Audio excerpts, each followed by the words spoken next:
Oke, kali ini kita akan membahas mengenai sumber daya alam. Sumber daya alam adalah semua bahan yang bisa kita temukan atau manusia temukan dari alam yang dapat dimanfaatkan untuk keberlangsungan hidupnya. Apa saja ya penjelasannya? Yuk kita simak.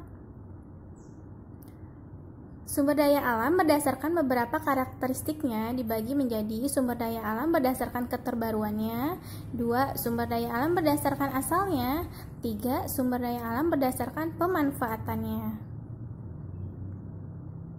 Kita simak penjelasannya ya. 1. Sumber daya alam berdasarkan keterbaruannya dibagi menjadi 2, yaitu sumber daya alam yang dapat diperbarui dan sumber daya alam yang tidak dapat diperbarui.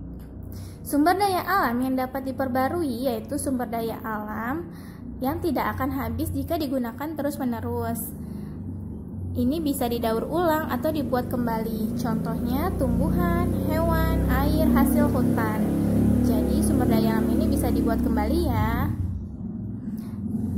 Yang B-nya sumber daya alam yang tidak dapat diperbarui. Sumber daya alam yang akan habis jika digunakan terus-menerus karena terbatas dan tidak bisa dibuat kembali. Contohnya itu emas, perak, besi, tembaga, nikel, minyak bumi, dan gas alam. Sumber daya alam ini tidak bisa dibuat kembali ya. 2. Sumber daya alam berdasarkan asalnya. Ada sumber daya alam hayati dan sumber daya alam non-hayati.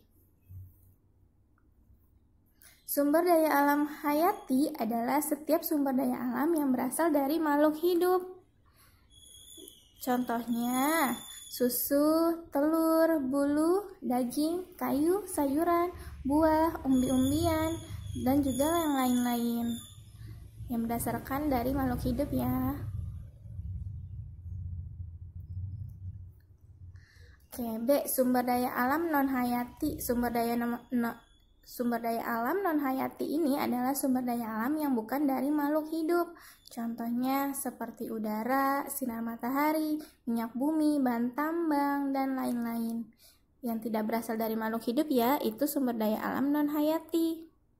3. Sumber daya alam berdasarkan pemanfaatannya dibagi menjadi 2, yaitu sumber daya alam penghasil bahan baku dan sumber daya alam penghasil energi.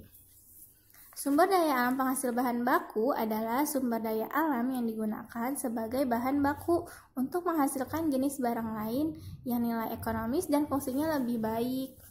Contohnya itu seperti perikanan, bahan tambang, hasil pertanian, hasil kehutanan. Oke, selanjutnya B. Sumber daya alam penghasil energi. Sumber daya alam penghasil energi adalah sumber daya alam yang digunakan sebagai sumber energi dalam pemenuhan kebutuhan hidup manusia. Contohnya minyak bumi, gas alam, sinar matahari, angin, air terjun, batu bara, dan lain-lain. Nah, jadi itulah berdasarkan karakteristik